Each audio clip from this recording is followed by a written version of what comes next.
Hey kiddos, today we are going to practice mystery angles. This is a really fun thing.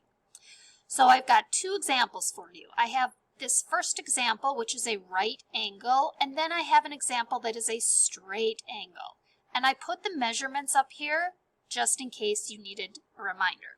So if I have my right angle here, I know the whole thing is 90 degrees. But it's telling me this little angle right here is 30 degrees, and I have to figure out what this bigger angle is here.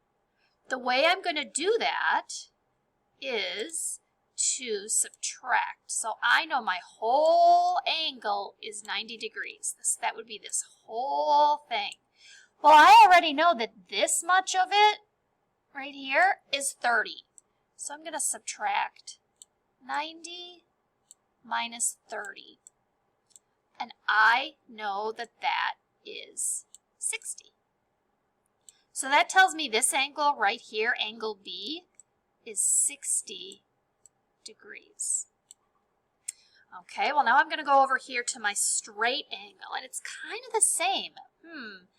This angle right here is 70 degrees, and I need to find out how much this angle is.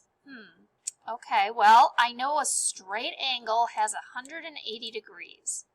So I'm going to start with that. And then I know I'm going to take 70 degrees away from it because that's already this whole part of the angle. And I'm going to subtract. So I know 0 minus 0 is 0. 8 minus 7 is 1. And then I bring this down. So, this angle right here is 110 degrees. So go ahead and complete the problems on the next slide, please.